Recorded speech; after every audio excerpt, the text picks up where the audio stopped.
There's a saying that's taken over within the Effingham football program. Toughest team wins, and so that's kind of one of the things that we go on around here. Toughest person always comes out ahead, so I mean, you just kind of keep grinding as you're going through it and deal with it. Jacob Briggerman had to live the toughness mantra day in and day out his senior year.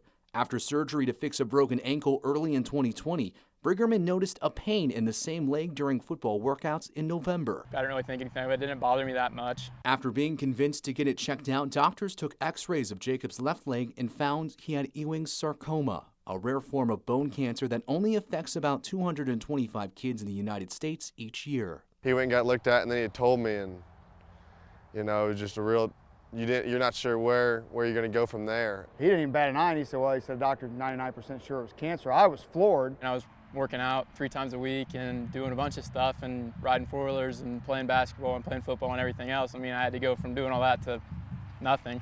Doctors were optimistic since they caught the cancer early.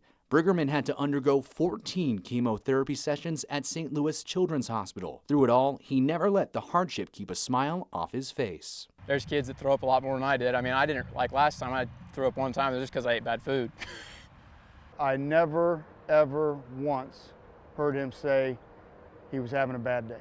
And every time that I would talk to him or ask him, hey, how you doing? I'm doing good, I'm doing good. Even though maybe he probably wasn't or whatever, but he wasn't going to admit it, he wasn't going to let somebody know that he wasn't doing good.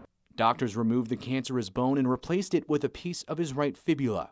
After months of treatment and more than a dozen trips to St. Louis, Briggerman finished chemo July 25th. Apparently I don't have it anymore. I got tests coming up to clear that, but looking pretty good. Briggerman missed his senior football season undergoing treatment. He was able to stand on the sideline for some games, but was always on the field. Every Effingham player had his number on the back of their helmet. And after the Hearts won the conference championship, Briggerman got the game ball. There was no other person that deserves it more than Jacob right then. I mean, it was just a no-brainer. It was a special moment. I wasn't expecting it at all. I mean, it's special to know that they're really thinking about me, and it means a lot to me. Briggerman graduated on time this spring and is pursuing one of his passions, detailing cars. But he'll always embody what he learned with the Hearts. I mean, toughest team wins, toughest person wins. I mean, when you have that pounding in your head for 3 years or 4 years, you're just going to keep rolling with it because it works. In Effingham, Andy Olson, WCIA 3 Sports.